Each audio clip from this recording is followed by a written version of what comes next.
judulnya kan pertobatan ekologis. Beda dengan pertobatan dari dosa. Inspirasinya tentang Zakheus. Zakheus ini bertobat dari apa sebenarnya? Dari dosa karena dianggap koruptor. Berarti tidak ada hubungan dengan alam kan? Tapi kenapa kemudian teks ini dipakai sebagai teks untuk pertobatan ekologis? Karena alam yang bantu dia bertobat, yaitu pohon. Kalau dia tidak ada pohon, dia tidak bisa lihat Yesus. Berarti dia tidak bisa bertobat. Dan dia tidak bisa lihat Yesus. Justru karena melalui pohon, dia bisa lihat Yesus, Yesus bisa lihat dia, baru dia bertobat. Yesus bilang, kau turun, saya pergi ke rumahmu. Artinya, alam dan isinya itu sarana untuk pertobatan kita. Kalau bicara pertobatan ekologis, berarti bagaimana setelah melihat alam, kita dibantu untuk lebih dekat dengan alam, lebih dekat dengan Tuhan melalui alam. Makanya ada istilah Laudato Si itu. Tadi kan kalau ada yang ikut misa tadi pasti paham. Saya cerita tentang bagaimana saya memaknai Hari Raya Nyepi dengan menyatu dengan alam, dengan misa sendiri. Kemudian itu yang membuat alam menghargai saya, apa yang saya mau alam ikut. Waktu itu saya bilang saya mau misa di alam, tolong hujannya juga jangan dulu turun. Akhirnya berhenti hujannya, begitu saya mulai berhenti dia. Padahal sebelum saya mulai sekitar jam 12 itu kan sudah rintik-rintik itu. Kemudian saya minta supaya misa tanggal 13 itu prosesi dan ini tolong cuacanya bagus. Nah ini cuacanya bagus. Artinya kalau kita menghargai alam, pasti alam menghargai kita. Sehingga yang dimasukkan dengan pertobatan ekologis itu artinya bagaimana kita kembali menghargai alam. Sama dengan pertobatan dari dosa kan kita kembali kepada Allah. Berarti kita kembali menghargai alam. Tadi banyak contoh dan sharing yang sudah kamu ungkapkan. Saya rasa itu bagus dan memang begitu. Mulai dari hal yang kecil menghargai alam itu dengan tidak buang sembarang sampah. Kata Pak Budi tadi itu. Memang begitu. Di negara ini dari yang saya lihat ya. Satu paling kotor itu Mesir, Kairo. Kedua Indonesia. Yang paling bersih itu Singapura. Oh, Singapura itu buang ludah sembarang, dia tidak boleh ditangkap sama CCTV, apalagi buang sampah sembarang. Minum air juga tidak boleh tumpah sembarang. Singapura. Makanya dia kota paling bersih. Ya, pernah ke Singapura kan sering kan? Jadi, bagaimana menghargai alam? Pertama dari menghargai sampah untuk dibuang pada tempatnya. Tadi kan Yulia cerita tentang Pampers. Itu tuh sering kali anjing bawa Pampers ke gereja. Tapi bukan dari rumahmu ya. Saya membayangkan kalau setiap rumah ada bayi atau ada kakek nenek pekak dadong yang pakai Pampers dan tidak dibuang pada tempatnya, ramai sekali kita punya Jembrana ini kira-kira penuh sampah Pampers. Belum lagi setiap kali habis misa hari Minggu, pekerjaan saya itu cek bungkusan jajan yang dibuat sama Aldi mereka, anak-anak, botol aqua gelas yang dibuang oleh orang tua. Belum lagi tisu-tisu bekas lipstik di gereja, di halaman. Tapi karena sudah dibiasakan dari seminari untuk menghargai alam dengan membuang sampah pada tempatnya, saya pilih biar sudah bekas tisu atau mungkin ingus juga, pas saya lewat sambil lari-lari, saya pilih taruh di tempat sampah. Memang sih jengkel juga, tapi saya melihatnya secara positif. Ketika saya menghargai alam ini, pasti alam juga menghargai saya. Seperti beberapa kali saya sharingkan kan, ketika kita menghargai alam, alam memberikan keteduhan, ketenangan, dan damai kepada kita yang tinggal di situ. Nah, suatu kali habis mereka olahraga, saya suruh Aldi, pernah kan Aldi? Saya suruh dia videoin, saya kumpul semua, pilih semua kotoran-kotoran yang orang buang setelah hari Minggu.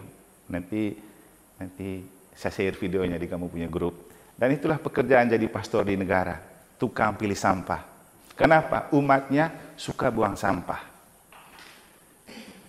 Tapi kadang-kadang kita lihat juga di rumahnya orang ini bersih-bersih, tapi kenapa kalau ke gereja dia tidak bersih ya? Padahal itu tempat suci. Coba kita pergi ke masjid, kita pergi ke pura, sampah sembarang enggak? Tapi saya melihat mental umat kita ini, tapi jangan berpikir, tidak ada efeknya. Kau boleh buang sampah di gereja, tapi tetap sampah itu akan kejar kau sampai di rumah. Sampai di rumah pasti kau tidak tenang. Apalagi kotorin rumah Tuhan kan. Yang paling Yesus marah kan kalau kotorin bait Allah.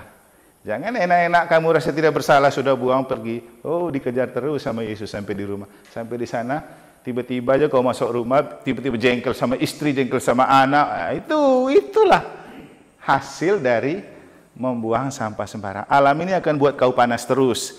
Tidak pernah bahagia, tidak pernah enjoy, tidak pernah. Itulah efeknya. Jadi kembali ke pertobatan ini, kita berdamai lagi dengan alam. Dengan cara menghargai alam, dengan membuang sampah pada tempatnya. Dulu waktu saya praktek di seminari 2 tahun, dan banyak anak-anak dari orang-orang yang memang, ya seperti tadi kata Pak John, anak sekarang ini kalau di sekolah pasti mereka takut dan tertib. Tapi kalau di rumah mereka tidak takut dan tidak tertib. Pertanyaannya kenapa? Kalau kita pakai Injil hari ini tadi ya, Yesus bilang apa? Saya itu buat apa yang Bapak buat. Berarti karena mereka lihat orang tua sering buat sampah sembarang, makanya anak ikut. Sederhana. Jangan persalahkan mereka. Kalau kita biasakan membuang sampah pada tempatnya, mereka akan lihat. Tapi karena mungkin ya waktu sharing baru kita bilang kita tidak buang sampah sembarang, lu karena sharing. Tapi di rumah tetap kita buang sembarang. Itu yang direkam. Waktu di seminari itu saya praktek, selalu saya kasih contoh. Setiap kali lewat pilih sampah. Nah, satu kali saya sudah kasih tahu, jangan buang sampah sembarang. Kalau dapat nanti saya suruh kamu pilih sampah itu pakai gigit. Pas. Begitu saya lewat, mereka buang sampah sembarang. Tunduk. Berlutut, tunduk, ambil itu sampah pakai gigi. Jadi digigit gini bersampah. Ambil. Lain kali mau buang lagi. Tidak, Frater. Jadi seperti tadi, tidak perlu cubit mereka. Suruh mereka cubit sampah yang mereka buang. Supaya mereka kapok gitu. Jadi ini cara mendidik untuk menghargai sampah. Tapi lagi kembali ke kita. Kalau kita tertib dan buang sampah pada tempatnya, pasti juga ini. Kalau saya pribadi sih, tadi tidak sempat saya sharing, saya mau katakan sekarang, saya merasa dosa sekali itu kalau saya buang sembarang puntung rokok. Kenapa kemudian saya selalu matikan baru pegang aja dulu kalau masih ngobrol. Atau cari tempat khusus simpan baru ke tempat sampah. Tapi bersyukur sekarang saya merokok pakai rokok yang satu itu meredam sampah karena tidak dibakar, tidak ada asap, tidak ada abu rokoknya. Jadi kalau sudah habis saya bisa taruh di saku lagi. Jadi lebih bersih untuk mengurangi mencemari alam. Kemudian ya sekarang ini tanya suster nih, saya sekarang ini berusaha makan sayur yang salad sayur untuk menghargai alam. Itu kan produk asli alam, tanpa dimasak, yang masih mentah-mentah itu yang dimakan. Segar memang rasanya, dan kita rasa macam mood terus pribadi itu.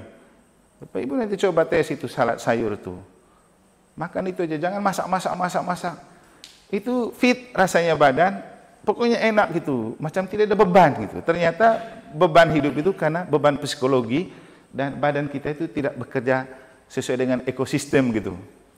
Jadi kalau mau badan itu bekerja sesuai dengan ekosistem, sistem yang benar dalam kehidupan, konsumsi itu jangan makan mie terus. Jangan makan mie terus. Memang cepat tapi rusak. Itu sangat tidak alamiah. Ada yang memang cari gampang, ya sudah. Memang kau pikir sekarang itu menggampangkan, tapi itu juga yang menggampangkan engkau jatuh sakit. Saya itu tunggu betul-betul kepepet baru makan mie atau pop mie. Kalau tidak. Apalagi saya punya lambung tuh kalau makan mie cepat dia rasa pedis. Saya senang tuh. Jadi itu cara menghargai alam. Menghargai kembali produk-produk alam. Siram-siram bunga, itu juga cara menghargai alam. Saya punya bunga mati semua di atas tuh. Saya memang merasa berdosa, tapi bagaimana lagi? Karena sering saya pergi, begitu saya pergi tidak ada yang siram. Tidak ada umat yang peduli gitu. Ya biasanya siram dia punya di bawah, saya di atas, karena bukan dia punya jatah jadi tidak siram lagi. Umat lain juga tidak pernah melihat, padahal sengaja di sudut itu supaya dari bawah bisa kelihatan, bunga di atas sudah kering, tapi siapa yang mau peduli? Sudahlah, jangankan peduli itu, sampah aja dia buang sembarang, percuma tempat sampah banyak-banyak. Dulu itu saya minta tolong Pak Nandra, beli itu tempat sampah, mahal-mahal itu di SRW itu tempat sampah kita itu. Supaya gampang, tidak perlu kita buka, tinggal gini aja naik dia. Mahal itu. Tapi mana orang mau harga itu? Tetap buang sembarang. Jadi mari kita biasakan mulai dari diri kita. Syukur kalau kita mempengaruhi orang. Taruh aja di saku. Sekarang ini pada umumnya kita bawa tas kan. Ya beli aja tas yang bisa sebagiannya bisa untuk taruh sampah tuh. Jangan hanya tas taruh lipstik, taruh bedak, taruh cermin, taruh juga untuk tempat sampah biar tidak buang sembarang. Apalagi peluang yang bikin sampah banyak itu ibu-ibu ya, perempuan-perempuan, karena tisunya banyak jenis, ada kering, ada basah, ada lagi kapas. Ya, karena di mana-mana kalau mereka sudah plester dari rumah, tiba-tiba kena keringat kan air mengalir lagi, jadi ada bekas saluran lagi di muka, kan sebentar lagi lihat. Nah, buang. Tuh. Jadi penyebab sampah. Belum lagi tadi kayak pampers kayak gitu kan, yang punya kewajiban bulanan kan ibu-ibu tuh, jadi jangan buang sembarang. Itu yang bikin banyak cepat sampah banyak tuh. Nah, akhirnya kembali ke yang di-sharingkan dulu Pak Amandus tadi. Dia merasa berdosa sekali karena kerja di mebel. Jangan dulu. Santo Yosef itu juga kan mebel. Kemudian kayu itu penting. Kalau tidak ada kayu, Yesus mau disalibkan di mana? Yesus kan memilih disalibkan di kayu. Satu, menghargai produk alam. Dua, menghargai profesi Bapaknya. Makanya dia mati di kayu salib. Jadi sekarang ini jangan pakai besi-besi salib itu, lihat kayu. Kecuali yang memang tidak bisa taruh kayu, macam kalung kan tidak bisa taruh kayu. Tapi kalau ada yang kayu, bagus. Tapi ini hanya mau mengatakan bahwa Yesus memilih mati di kayu salib untuk menyatu dengan alam, menghargai alam. Kemudian apalagi di Israel kan susah dapat kayu, jadi itu yang paling langka. Mungkin dengan memilih mati di salib, Yesus bilang coba tanam kayu kah di sini. Apalagi bapaknya tukang kayu, jadi dia hargai profesi bapaknya. Maka Pak Amandus, jangan terlalu merasa berdosa. Orang kamu mebel kok. Kecuali kau ini suruh orang pergi potong pohon sana, kami mau kekurangan kayu di sini. Itu baru berdosa. Jadi kalau bicara ekologi ini tidak bicara kayu, karena ekologi ini kan pohon. Jadi bedakan antara pohon dan kayu. Sehingga Pak John tadi merasa bersalah karena pangkas pohon mangga, nggak apa-apa, orang dia perlu dirapikan, itu perlu. Coba kalau Bapak pangkas rambut, merasa berdosa nggak? Kan pangkas rambut. Kita tidak merasa berdosa, karena memang tidak berdosa. Kenapa? Supaya rapi. Juga pohon gitu, kalau kita pangkas untuk rapikan, kita di gereja kan banyak potong pohon kalau hari raya. Maksudnya merapikan. Dan itulah tugas yang diberikan Tuhan kepada kita. Merawat dan merapikan alam. Nah, kayak kayu-kayu tadi itu, kalau memang sudah tua dan besar, bisa kita pakai potong. Yang penting jangan lupa, katanya Kevin mereka waktu itu, apa namanya Kevin? Reboisasi. Jadi kasih tahu kakek tuh, kakek boleh terus mebel, tapi jangan lupa reboisasi. Jangan potong tapi tidak tanam. Macam mereka sudah sensor yang di timur gereja itu, jangan sensor saja, tapi tanam yang baru. Nah, ya, soalnya saya lihat baru bunga-bunga kecil-kecil tuh, belum ada pohonnya. Jadi inilah yang dimaksudkan dengan pertobatan ekologis. Mari kita menghargai alam untuk menyatu kembali dengan alam, merasa alam ini sebagai saudara kita yang memang harus kita hargai karena mereka hidup. Kalau mereka tidak hidup, tidak mungkin dia kejar Ibu Maria. Ya. Tidak mungkin dia kejar Pak John, sudah ikat, dia makin sakit terus tangannya. Itu kalau pergi ke tukang dukun, pasti dia sudah tuduh dukun lain. Padahal karena memang kita ini kasih setengah mati kayu. Sama juga, bukan, jangan hanya bicara kayu ya, binatang-binatang lain juga. Orang yang sering bunuh anjing tuh biasanya kalau mau mati pasti dia gitu. Gitu juga kalau yang hewan-hewan kayak pus mereka ini.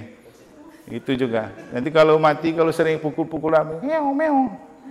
Tapi kucing ini sangat berjasa untuk membuat orang sukses. Mau tahu? Prabowo jadi presiden karena dia sayang kucing. Siapa tahu Cece besok jadi bupati karena sayang kucing. Tapi inilah yang dimaksudkan dengan alam ciptaan itu, pohon, hewan, binatang, dan lain-lain. Nanti coba kalau kamu nyepi pergi ke gereja, asik betul rasanya hidup di dunia setelah tidak ada bunyi-bunyi mesin, bunyi-bunyi yang kita dengar, bunyi burung-burung. Masih mungkin ada yang bisa lihat di upload saya hari nyepi, ketika pagi-pagi saya makan daun-daun itu, lalu sambil menikmati burung-burung berkicau. Asik, kiuk, kiuk, kiuk, kiuk. Datang ayam berkokok, kakorok. Dunia ini asik sekali rasanya.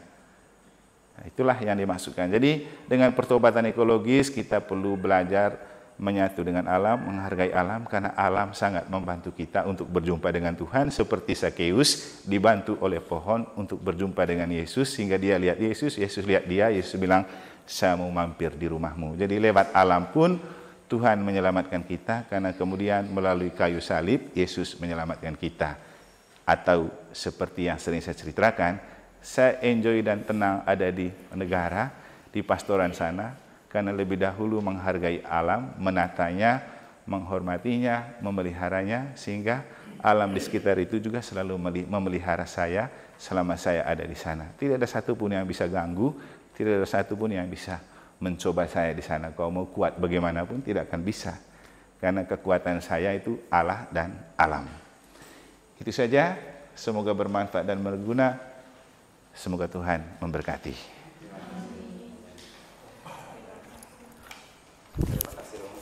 Setelah olahraga, tugas lain dari pastor paroki negara adalah pilih dan kumpul sampah yang dibuang oleh umat sebagai tanda kepedulian terhadap kebersihan lingkungan seperti harapan Paus Fransiskus Laudato Si.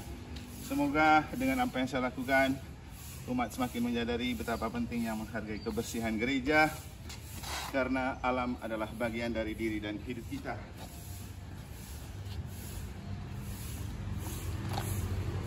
Tema Natal 2023, kemuliaan bagi Allah di surga dan damai di bumi, juga mesti terjemah dalam gaya hidup dengan memuliakan Allah dengan menjaga dan memelihara serta merawat alam, atau yang dalam ensiklik Paus dinamakan Laudato Si, memuliakan Allah dengan memelihara alam. Ya, ternyata tugas pastor tidak hanya membersihkan umat dari dosa, tapi juga membersihkan alam dari dosa yang dilakukan oleh manusia yang tidak menghargai dan memelihara kebersihan alam. Salam sehat dan salam kebersihan untuk Anda semua. Tuhan memberkati.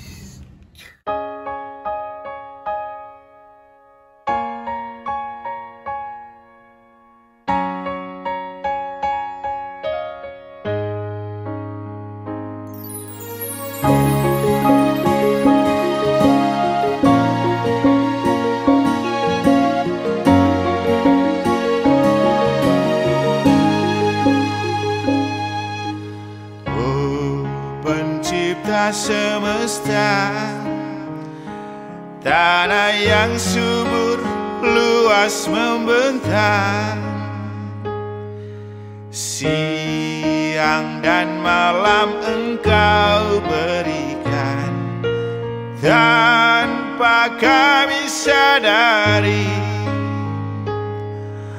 Matahari, bulan dan bintang Engkau beri kepada kami semua, karena cinta yang besar citramu, ciptaanmu. Oh, Brahman pengantin kahuripan, nardi manusia enak ke Prabawa, keagungan hidup. Ya diastu kekaryanin saking buktana,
panas membentang.